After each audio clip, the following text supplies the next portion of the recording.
When you are a good leader, obviously you should be getting support, you'll be getting praises, you'll be loved. So it doesn't make any point for the Nigerian authority to be cramping down on those supporting the Burkina Faso revolutionary leader, Captain Ibrahim Traore. Because I read on the news recently and I was like, what the heck? It said DSS arrest Edo-based activist and five others over planned rally for Burkina Faso's revolutionary leader Ibrahim Traore. What exactly does this mean? Weeks past, recently, there was a march, there was to be a solidarity march across the cities of Africa in support of Captain Ibrahim Traore of Burkina Faso against the Western aggression. We all know how the Westerners have been coming after that young leader recently, seeing him as the new light of Africa. They want to make sure they put it off. And in the light of this, some major cities of Africa decide to have a solidarity march in support of this young leader so that the West will know that the guy actually is loved among his continent.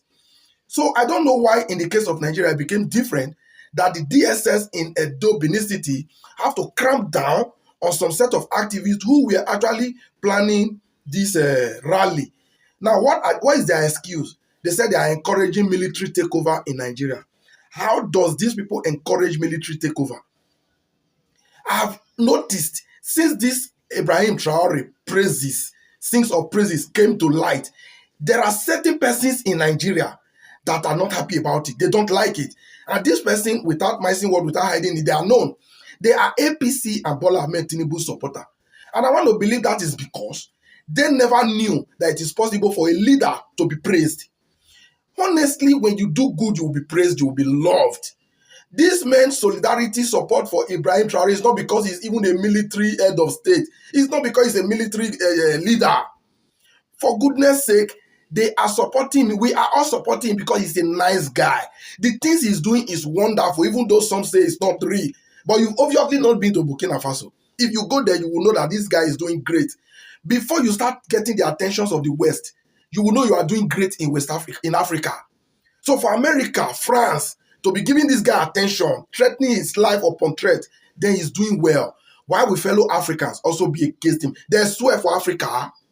Are we caused that Africans keep fighting against Africa in favor of the West? It doesn't make sense. Now, for you, Nigerian leader, don't think anybody supporting Traore is calling for a military coup in Nigeria. You are very wrong if you think so. Ibrahim Traore is not the only military head of state or military president in Africa. Easy. We have one in Mali. We have one in Niger. I think there is one somewhere else. There are about 4 thereabout. Ibrahim Traore is being loved for whom he is, for his policy. He could have been a democratic leader and still be getting these praises. How can we encourage military takeover in Nigeria? Are the military in Nigeria, should I use the right word? Because those will get the way they take day. If somebody asks me, would you rather want the Nigerian military to take over from Bola Ahmed Tinubu today? I will say no. Because I don't believe in Nigerian military today. Among the high-ranking officers, there is any that could be as nice and will lead the people as good as Ibrahim Traore is doing in Burkina Faso.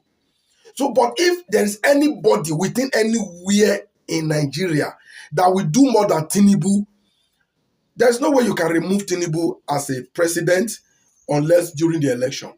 The same election which they would not allow. That is why we are preaching INEC reform, so that we'll get somebody that will replace him legitimately.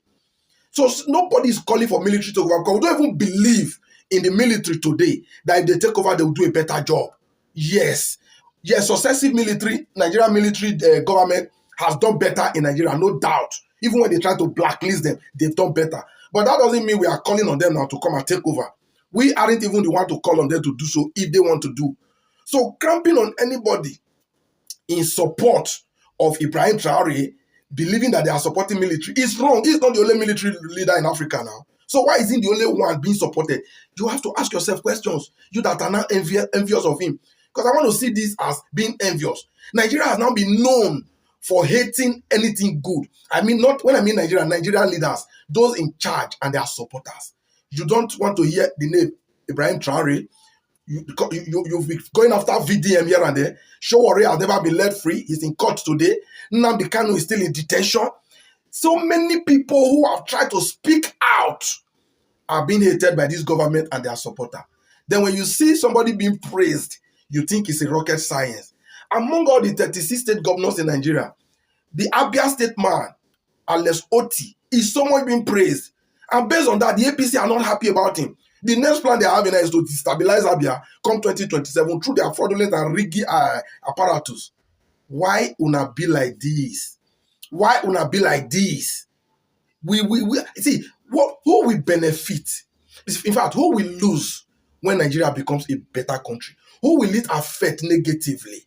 Who will be on the losing side? This is a question I've always asked, and I'm asking again without finding answer. Please, if any of you know the answer, please let me know. If Nigeria become a country where the citizens will have reasons to celebrate their leaders, who will be at the losing side? Who will it affect negatively? Please, I leave you all with that question. See you in my next video.